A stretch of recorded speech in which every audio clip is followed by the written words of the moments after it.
De prendre le train pour vous rendre à votre travail ou tout simplement circuler dans le département ou venir dans la capitale. Le problème, c'est que depuis que la SNCF a fait des changements d'horaire, eh bien les wagons, notamment le matin, sont bondés. Certains trains sont même tout simplement supprimés, ce qui agace les voyageurs. Le collectif SNCF va me tuer distribue de son côté des enquêtes d'insatisfaction pour marquer le coup. Regardez. Depuis la mise en place du cadencement par la SNCF fin 2011, de nombreux Isariens constatent une baisse de la régularité des trains lors de leur trajet quotidien. Nora Muller-Comte, qui prend le train tous les matins à Ory-la-Ville, a créé début 2012 le blog SNCF va me tuer au service des usagers. On fait deux choses. La première, c'est de publier un billet quotidien. On met un ton toujours un peu humoristique parce que la situation est suffisamment dramatique pour qu'on n'en rajoute pas.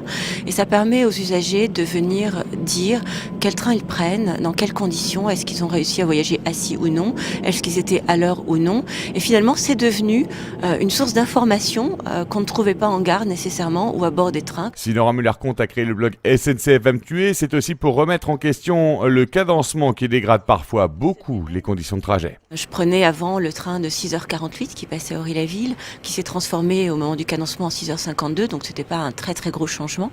La seule différence, ça a été la capacité de ce train qui est passé de 1370 places pour des dessertes d'à peu près 5 à 6 gares en 900 places pour un omnibus qui venait de Compiègne. Donc fatalement, les usagers d'Ory-la-Ville se retrouvaient debout tous les matins et se retrouvent encore aujourd'hui debout tous les matins. Les membres du collectif SNCF va me tuer sont aussi sur le terrain. Ils vont à la rencontre des passagers pour distribuer des enquêtes d'insatisfaction. On a eu à peu près 1200 réponses.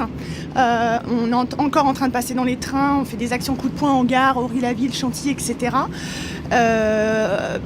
Au premier retour, là, les chiffres ne sont pas définitifs, on a à peu près 37 personnes, de personnes qui veulent quitter la Picardie et se rapprocher de leur lieu de travail, donc de Paris, ce qui est énorme, parce que nos villes deviennent des villes dortoirs.